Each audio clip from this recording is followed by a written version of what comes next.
Yo, what's up, YouTube? We're about to go live to continue with this amazing series. We've had a lot of feedback, a lot of interaction, people wanting to know how to nail the pull-ups. We're going to be doing that in about a minute or two, just waiting for our notifications to go out to YouTube land, so don't go anywhere.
So you want to know how to do a pull-up or how to get even better at your pull-ups. Well, today we're continuing this series and we're going to be talking to you about how you can strengthen your grip and the muscles that control scapular depression. By far the most common weak link that we see in people. Now make sure you stick around right to the end because we're going to answer some really awesome questions and we're going to also talk about the biggest mistakes that people are making when they're trying to strengthen their scapular depression. All that and more coming up.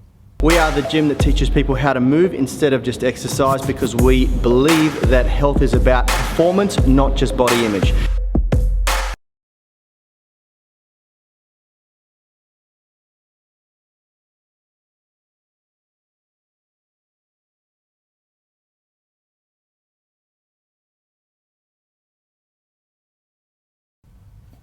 Hey everyone, in case we haven't met, my name is Rad Burmeister. I am the co-founder of Unity Gym and co-creator of the UMS, the Unified Movement System, where we make driven people into superhumans. And we get such astonishing results with our members because we've created a program that has a balance between strength and flexibility, and it's really amazing. If you want to know how we do it, the best way to get started is by downloading the free flexibility blueprint. There's a link in this description. Now, as always, I've got the legendary Phil White here, our resident physio. How you doing, Phil? Very well. How you going today? I'm going good. I'm making sure that my kids are kept at a distance from you with that mustache. Settle down. Yeah, I don't know. It's a sad day in Sydney with all the bushfires happening at the moment. Isn't it? There's like loads of smoke in the air. It's gonna be 36 degrees, which in Fahrenheit is, I don't know, Shitloads of degrees. So I think it's like about 85 85 or 90. I Yeah. think it's about 90 actually, 36 degrees. It's well up there. It's very hot. Yeah, but feeling a bit flat. I heard that 360 koalas have already died. So if you want to support the Australian wildlife, then Entire towns have been burnt. It's horrible. It's absolutely my horrible. mother-in-law went to drive into inland New South Wales near a place called Inverell, and she said entire towns were burnt to a crisp. So on support the way. guys if you can with them. Yeah, it's full on. So today we've got a really good show for you. But before we get into it, I want to ask you guys a question. For those of you that watched yesterday's show, how did you go with the strength testing? Were you able to identify the weak link in your pull-up? And let us know where it was. We'd really like to know. And as always, if you're watching, please hit that like button, and also just leave a comment with your name and where you're watching from, so we know who's watching, and we can give you a shout out. And if you've got any questions to do with the pull-ups, put them in the comment section. We'll get to it. Or putting the poll of what mower I should be growing, thanks to Kevin there. So if you have strong feelings on which direction I should go with this, then let us know. Yeah. All right. So look, the key insight today is to how to strengthen the scapular depressors and the grip for the pull-up, which are they're interlinked, because when you do the scapular depressors, you are working your grip as well, at least when you relate it to the pull-up. So let's get out on the gym floor. Let's show you some really cool hacks for how you can do that. Then we'll come back in here and talk a little bit more and answer some great questions. Yeah, we're doing some mic testing this morning, so very certain that this should be working this time. And again, thank you for all those that yelled at us online yesterday and letting us know so quickly that we had got it wrong yesterday. As always, I'm going to do my little strip tease. Yeah, here he goes. Here. Can't help himself. Yeah. All right, so first up, what we're going to be doing is he's getting set up in a spitball off the head. I just realised that I didn't actually get the weights ready, which is my Yeah, bad. sorry, we're getting there. So he's getting just the lightest dumbbells he can find for this one. So it's just a 1 kilo weight here. Now he's setting up over a fitball, and what this one's all about is it's not a strength training exercise in the sense that you're not trying to load up with as heavy a weight as you can. It's a neurological activation exercise. So what he's trying to do here is, as he brings up that 1 kilo weight, starting off with that, is bringing his shoulders back and down, and when I squeeze through here, it should feel nice and soft. So if he was going up into that hunch position, what you see so commonly, so do the opposite way, then it looks tight and hunched up through here. Now that's a big over-exaggeration, but what we're trying to look for is just that nice activation through the lower traps here and the rhomboids, and getting that nice scapular depression. Because when you're in that hanging position, the thing that we see so often fails with people in their pull-ups is they end up here, unable to control their shoulder blades back and down. Yep. So it's just, again, it's all about that neurological conditioning. So if you think of it like a small stream at the moment where you have not been practicing this movement, so you've only got a trickle of water, the more you do this sort of activity, the more and more water goes down that stream, turns it into a river, and that will be a really easy thing for you to activate in more complex movements like a pull-up. Yep. And the things to think of are with the scapula. If you look, this is called scapular retraction, and this is called scapular depression. So depression is when the scapula comes down, retraction is when they pull back towards the spine. We're aiming for both of those, so both of those things are happening, the retraction and depression.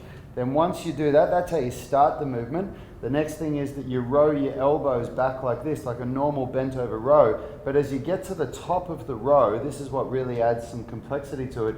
You're going to externally rotate and try and pull the elbows down. And that's what really makes it hard, because when you start externally rotating, it's quite hard to not activate those upper traps. So it's really important that you think of all those things. Yeah, so again, with Rad, when he started off with this exercise, he started off at 1 kilo, and then it was over a 6 month period that you went to 5 kilos. So again, you're really going light on this. It's more about activation. You'll do this before you start going on to actual your progressions for your pull-ups. You're not looking at, like, people say, oh yeah, I'm up to 8 or 9 kilos with this. Yeah.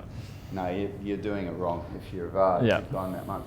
All right, so for the next one, he's going to be jumping up on the bar this time. And what we're doing here is just a nice, he's starting off in a passive hang there, then he's going to go into an active hang. So what that means is he's pulling up through his shoulder blades and getting his shoulders into that strong position there. So with that, he's also working on his grip strength, holding up there. And it's really important when you think about, with that grip, I want you to really squeeze hard with your hands, because the more squeezing you do with your hands, the stronger the neural input into your rotator cuff muscles, so the ones that are keeping that ball nice and centered there, that's going to be stronger. Now, see how he's holding up there for a couple of seconds, so 1, 2, 3, and then dropping back down. So he's really activating hard through here to pull up, shoulders are nice and relaxed to here, see how that's jelly?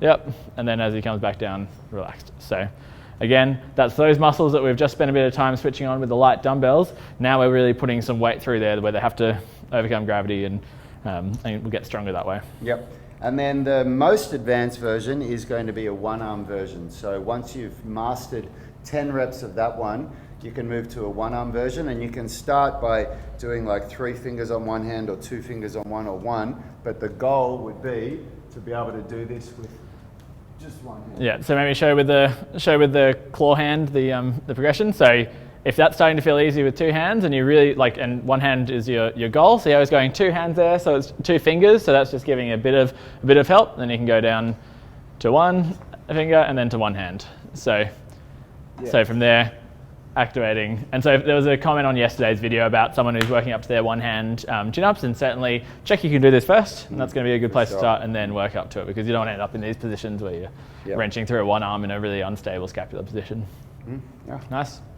Put my clothes back on there. Yep, get dressed. We'll head back in. And so with that grip side of thing, obviously when you're staying up there for longer, it's going to be developing your grip. But what we also want to think is that squeezing is so important, because when you're holding that position in the hang, if you're totally lax through there, as we've talked about so much with the shoulder, there's active structures and passive structures, and if you're in that totally relaxed position, then you're really riding those passive structures much more. And so if you've had issues before with maybe labral tears or capsular issues, then that might be quite uncomfortable. So that activating through the grip and getting a lot of neural drive into the rotator cuff, and then developing that scapular strength, which is going to build a really good foundation for your rotator cuff to work from. Because remember, the muscles really like to have a stable part and a moving part. So if your scapula is nice and stable, then your rotator cuff is going to work really well,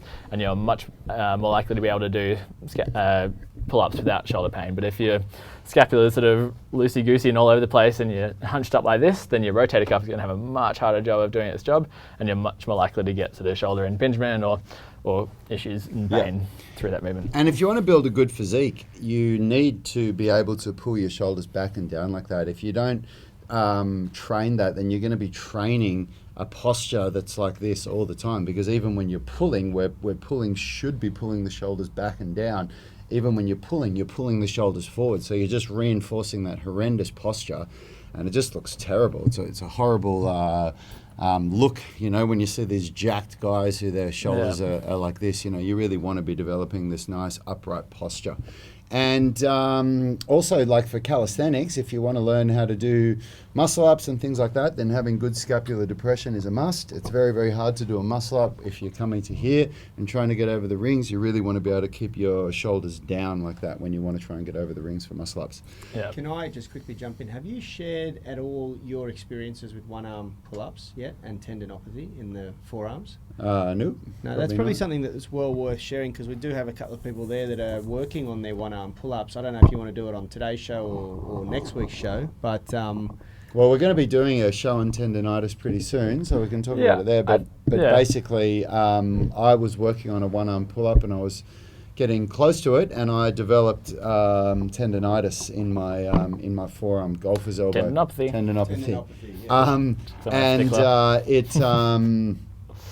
It completely stopped me in my tracks, and it was due to a weakness in all of these things that we're showing you. I didn't have a strong enough grip, and I didn't which I think fits in really nicely here, where we are looking at yesterday's episode was all about that weakest link and seeing what is holding you back. So obviously, if you kind of have a weak link, but you are strong in the other part, so maybe your weak link, your weak link is that the scapular muscles, but you've got really strong biceps, you've got strong grip, and you're able to wrench yourself up there.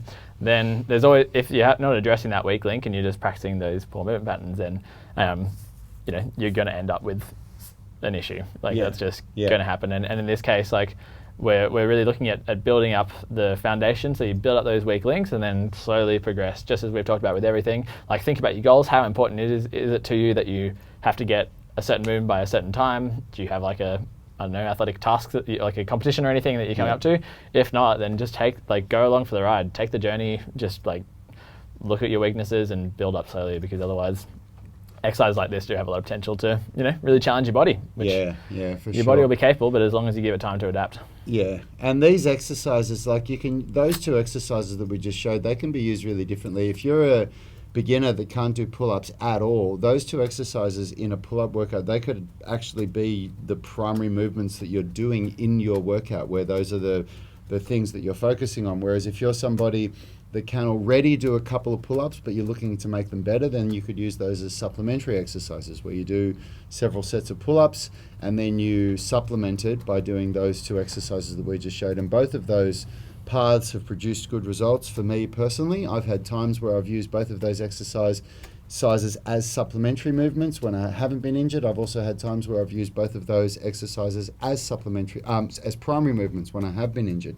They're quite I know there's some really experienced people in watching today, and people who really back themselves as good calisthenics athletes. And I'd really just challenge yourself and film yourself from the back, film yourself from the side, and have a look at that positioning. Like, if you're doing maybe six reps, like, on your sixth rep, are you still managing to get that really nice position? Yeah. Like, or are you, maybe by the last few just... Yeah, that's right. Which you just see so often is... Yeah, that's right. So Look, be strict to yourself and build those weakest links, because you'll progress so much further. Yeah, it's like without a doubt. And it rolls into the biggest mistake that people make very well, which is people truly don't understand how much work is required to strengthen the neuromuscular connection with something like scapular depression if you haven't been able to do it before.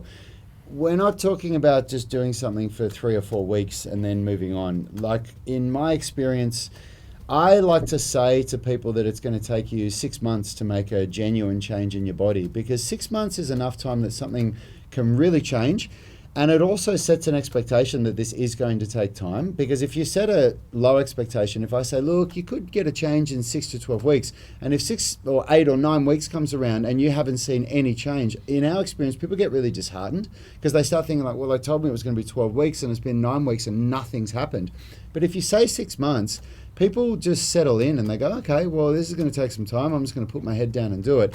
And in my personal experience, like, real change in the body, like something that, because real change for me is something that stays with you even if you don't work on it. Like, if you've developed your squat to such a high standard, like my legs are my strong point. I can squat quite a lot of weight. I can not squat for 6 months, and as long as I keep mobilizing my body and keep strong and fit in general, then I can come back to squatting, and within 4 weeks I can be back at about 85 to 90% of what my max effort is. Same thing goes with flexibility, same thing goes with upper body strength. What's that? I'm just getting all excited. You should quickly talk about what we spoke about just before. Okay. But also briefly touch on it. Before I do, I just want to say that, like, I guess the reason why it can take such a long time to get this, like, before I've talked about so much about how resilient the body and how clever it is, that you give it more credit than a lot of people give it, that you can do amazing things with your body, but it takes time. And if you think about how much of your life you've probably spent at a desk like this or driving like this, where you're you're so active through your upper traps in those scapular elevators, and then think about the amount of time you spent in times where you're actually going to be strengthening through your lower traps. So, like, if you think about, if you colored in all your calendars about how much hours of the day, how many hours you spent in this position on your phone or at your computer or driving, or slept all hunched up, and then think honestly about how much of your total day you spent, pulling yourself up onto something, or like, we don't spend our days climbing trees to pick fruit anymore. We don't climb up rocks like maybe as a kid you did, but where you have like a nice balanced structure. But if you honestly think about how many minutes probably a day, seconds a day you spend where you're actually really strengthening these muscles, that's why it takes 6 months. It's not because the body's poorly designed. It's incredibly well designed. It's just the way we spend our days means that we just don't get exposure to this strengthening, this neuromuscular conditioning of that the activations like we were doing with those 1 kilo dumbbells. Like, we just don't spend the time doing it. And so you have to, if you really want to make a change, you got to start if you're colouring in your calendar with your shoulders being up here, breathing, stress, and that's going to be red. Like, you've got to start colouring in the green of your scapular depressor and really think about how much of the time throughout the day. I hope that that makes sense. Yeah, it does. It makes perfect sense. Yeah. So let's have a look at some of the engagement we've had today. We'll answer some questions. So we've got Quack, who's tuned in. Thanks for watching, brother, and thanks for paying Richard the respect he deserves for his animations that he brings onto the screen. Yeah, and just before we do go into this, I just want to acknowledge what Yanni kind of got all excited about, which is a future episode we want to do, which came from a conversation we were having today about in my exercise sports science degree, we were looking at studies that tested how little training you needed to do to maintain strength that you've already trained before. So if you've spent, for you, like years and years training up your legs, and if you take time off, it would be so familiar for people if they go on holidays, they do nothing for like a couple of weeks, and they come back and they just feel a whole lot weaker. There were some studies that were really interesting that looked into like how little you could do that could still maintain your strength and your muscle mass, and I think we're going to do an episode pre-Christmas break about... Would you like to know how much, we're not going to give it away yet, but would you like to know astonishingly how much the sweet spot is that will maintain your strength and you won't lose any strength at all in a workout? Spoilers, it is. You don't have to do much. It's surprising, yeah. So I'll do a poll or do a comment and tell us if you'd like to know. Yeah, I'm going nuts on these polls. It's fun. Yeah. So, that was just to make sense of why Yanni got excited in the background. Abdul, thanks for tuning in again, brother. You asked how to strengthen the scapular muscles. You just need to watch this video again. It's all in here, brother. That's what we've just gone over. And I think there's a bit of confusion from people on the sound. And at the beginning, when you see that broadcast beginning shortly, we have the mics muted. Intentionally. While we're just getting ready. It's just so that the notifications can go out to everyone. Exactly. Yeah. So that's why it is muted. And once we start, then the sound comes on. So, magic. Tommy is tuning in from Barara Heights this morning. Welcome to the show, brother. And Kevin Lee has returned, saying, "Morning, guys. Been travelling interstate recently, so I haven't been able to tune into the live stream. Hope all is well." It is. Thanks for tuning back in again, mate. We've missed you. Tommy, Holy K Night. That was an exciting reveal last week. Yeah, that's right. Yeah. Rick Brown is saying audio. We just went that. Okay, Karina is saying, "Hi guys, my weakest link is all of it. I think I'm hunching at the top. My grip can improve. Weaker with the front grip. I can drop slowly and evenly over 8 counts, but I can't get back up at all." We're going to go through exactly what you need to be working on Thursday and Friday, Karina. So yes, you're right. It is just the whole system that's probably weak. But if you're saying that you're hunched over at the top, working this scapular depression, the stuff we did today, is going to really help you. In my experience, I was going to say 9 out of 10, but in all honesty, I think it's more than that. More than 9 out of 10 people need to work on this scapular depression and retraction to get a good pull-up.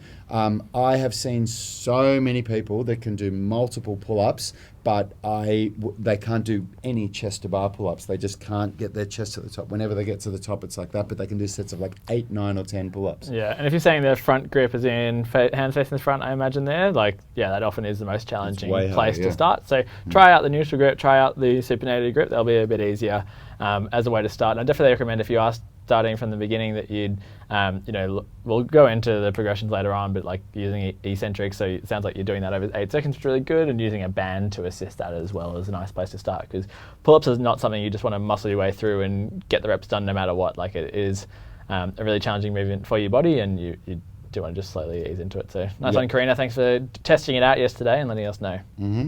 So Quack is saying, "Great point, Phil. A lot of people are adapting to that bad posture on a daily basis." Is absolutely right.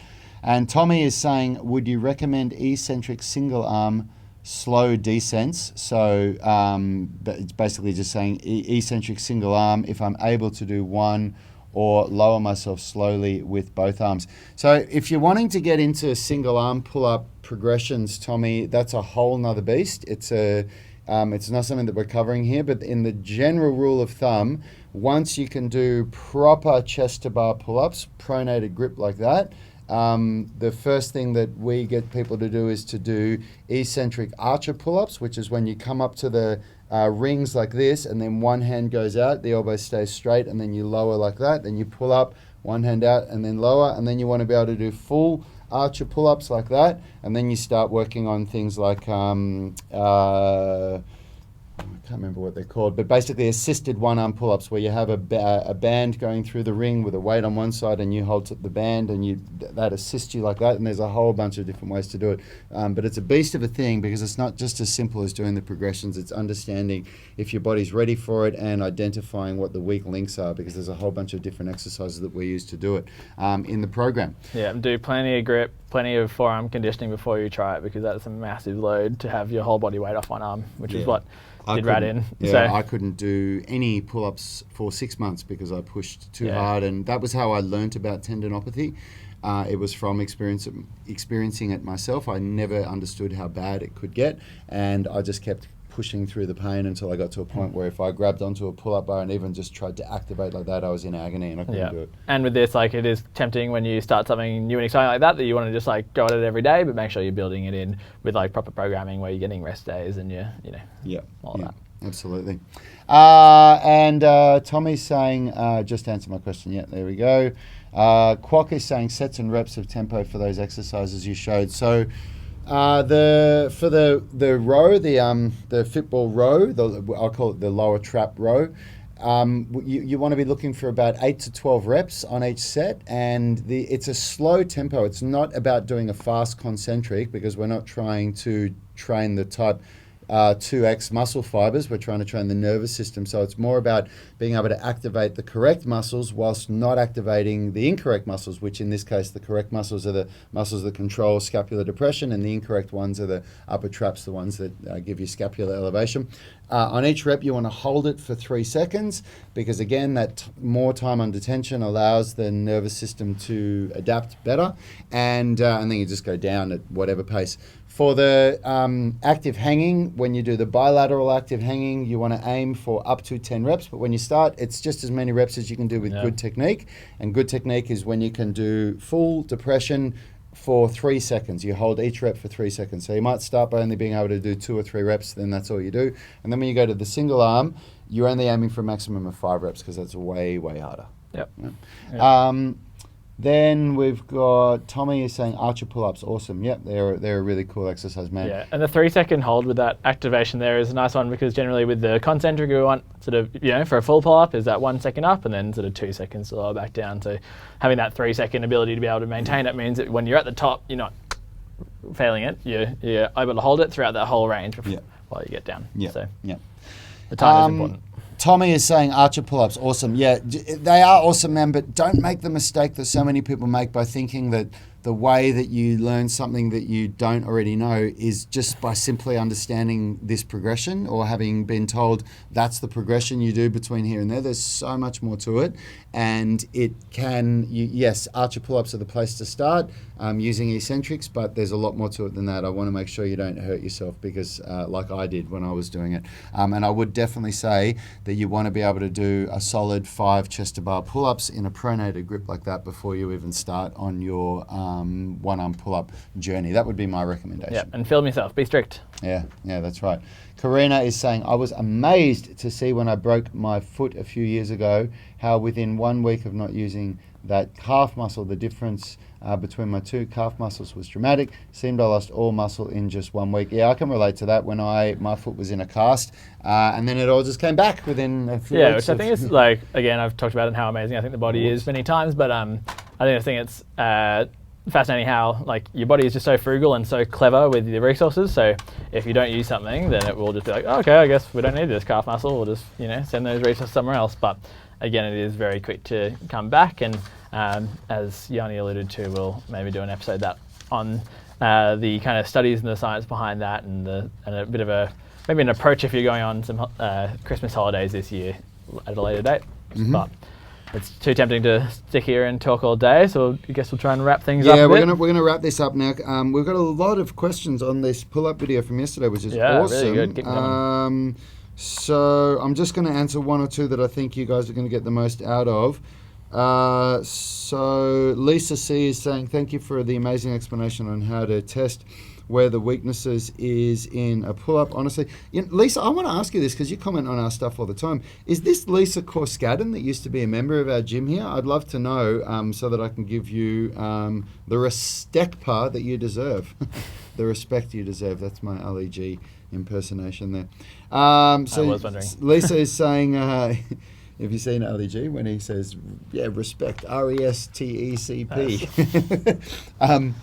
So honestly, I don't think I can even do one decent pull-up, but I will test to see where I can improve. Awesome. Yeah, let us know. How did you go with the test? We want to know.